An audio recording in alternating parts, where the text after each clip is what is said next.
This guy has been inspected and approved by Luminous. Hey guys, this is SUNSfan and welcome to the official Dota Cinema Guide to Juggernaut. If you aren't familiar with this hero, you may want to watch the introduction we did for him at the corresponding link. Juggernaut is an agility carry hero whose ability to get consistent kills in lane makes him a hero to truly reckon with. He isn't one of the hardest carries in the game, but can definitely provide a lot of DPS if you start getting out of control in the farm department. Skill build.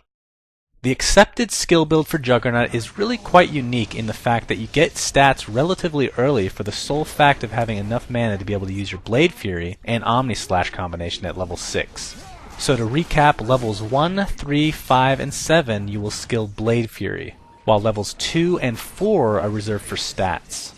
You'll skill your ultimate whenever it's available, while generally starting to max out Blade Dance at level 8.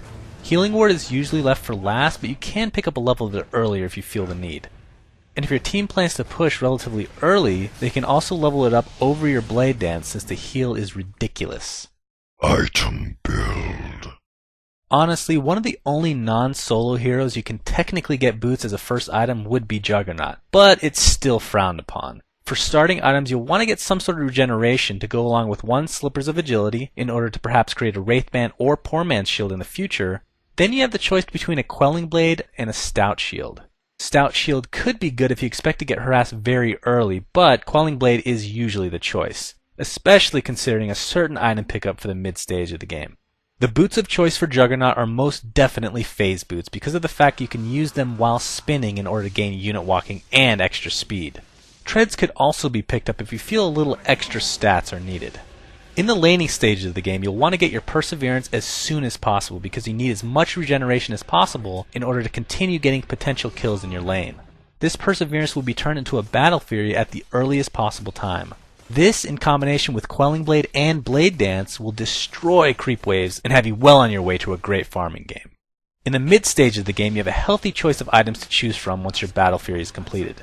A Desolator or MKB are solid choices for a heavy DPS build, while Vlads are also an excellent item, although it would be preferable for someone else to pick them up, as it will take a precious inventory slot in the later stage of the game.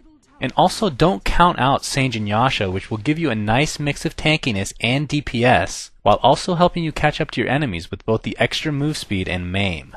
If you don't plan to get any other orbs, you could definitely go for a Helm of the Dominator, which of course could be turned into a Satanic in the later stages.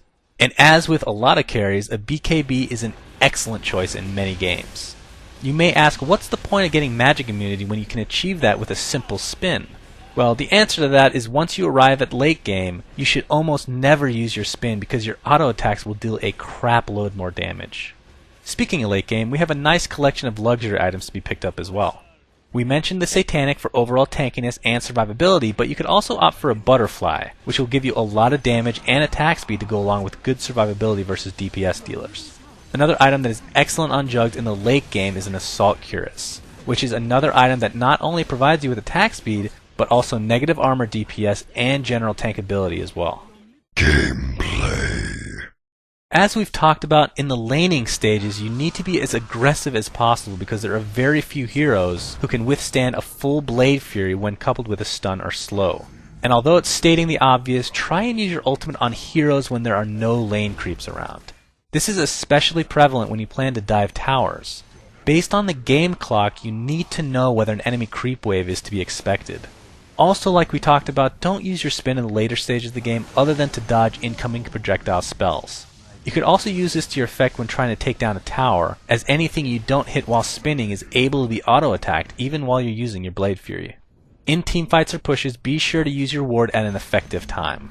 The placement is crucial since it only has 1 hit point. Your team needs to realize how ridiculous this heal is and must protect it at all costs. As far as the fighting is concerned, just right-click, and of course use your ultimate if you have good opportunity to catch only heroes, or if you need to stop taking damage, as you will be invulnerable through the entire Omni Slash. Friends and foes. Friends of the cuddly Juggernaut would be lane partners who can help him net some easy kills, aka those with no item dependencies that have a slow or disable. Examples of this would include Venomancer, Vengeful Spirit, and Crystal Maiden. Heroes Juggernaut can't stand to go against are those that can easily avoid or even counter his early game presence, as well as those that deal a lot of physical damage, therefore rendering your ability to go magic immune completely useless. Examples of those that lane well against Juggernaut would include Omni Knight with his Repel, which will effectively counter your spin, and Dazzle, whose Shadow Wave will go through your spin completely. As far as late game carries are concerned, take your pick. We have Void, Anti-Mage, Drow Ranger, and Sniper, all of which will out-DPS Juggernaut in the late game with equal farm. Thanks for watching, guys, and please remember to subscribe to our YouTube. Also, a special shout out goes to FlawlezZ and Luminous for their help in writing this guide. You can check them out at their respective YouTube channels, which are linked in the video description.